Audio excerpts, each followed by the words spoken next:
The village of Hollow Creek was a place untouched by time. Nestled deep within a valley, it was encircled by an ancient and sprawling forest. The forest was a brooding presence, its tall trees casting long shadows that stretched towards the village like grasping claws. It was in this village, at the edge of this unsettling woodland, that the Kingston family made their home. Richard Kingston was a man of quiet strength, his face weathered by years of toil on their small farm. Elizabeth, his wife, possessed a quiet beauty, her eyes reflecting the warmth of their hearth and home. They had 2 sons. Ethan, the elder, was a thoughtful boy on the verge of manhood, and young Jack, a mischievous child full of laughter and life. The Kingstons were a pillar of the Hollow Creek community, their lives intertwined with the rhythms of the village and the surrounding wilderness. The villagers often spoke of the forest in hushed tones, their voices laced with a mixture of respect and fear. They spun tales of ancient spirits that roamed beneath the towering trees and strange occurrences within its depths. These stories were dismissed by most as folklore, mere fancies spun by flickering candlelight. But on the day Jack Kingston disappeared into the woods, a chill settled upon Hollow Creek, a chill that ran deeper than the approaching winter. It began like any other day. Sunbeams streamed through the kitchen window as Elizabeth prepared breakfast. Richard and Ethan were already out, tending to the morning chores. Jack, his laughter echoing through the house, begged to join his father and brother. He promised to be quick, his words tumbling over each other in his haste. Elizabeth relented, her heart warming at his infectious enthusiasm. As the morning wore on, Elizabeth began to worry.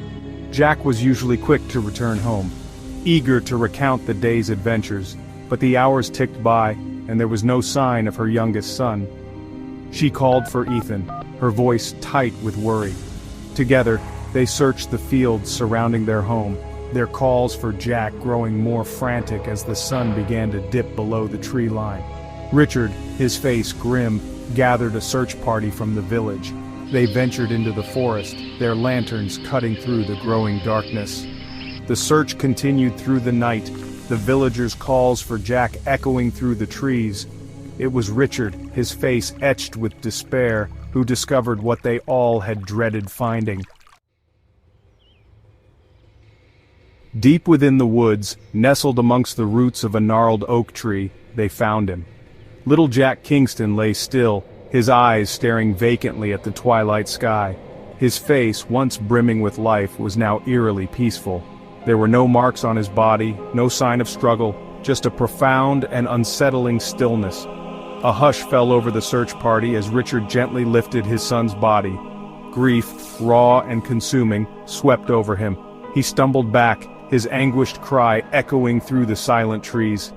Elizabeth crumpled to the ground, her hand flying to her mouth to stifle a heart-wrenching sob. Ethan stood frozen, his face pale, the image of his lifeless brother seared into his mind. The villagers of Hollow Creek mourned the loss of young Jack. He was laid to rest in the small churchyard, his grave marked with a simple wooden cross. The official explanation for his death was a tragic accident, a fall while playing in the woods. But whispers of something more sinister began to circulate, whispers of unseen things lurking in the shadows of the forest, and whispers of ancient evils awakened. The days that followed Jack's funeral were a blur of grief and despair for the Kingston family. The once happy home was shrouded in silence. The laughter that once filled its rooms was replaced by an oppressive quiet, broken only by muffled sobs and the creaking of the old house. Strange things began to happen. Objects moved inexplicably in the dead of night. Whispers seemed to emanate from the walls, whispers that sounded eerily like Jack's voice. Ethan awoke on several occasions to the feeling of icy fingers trailing across his face, only to find his room empty, the air thick with an unnatural chill.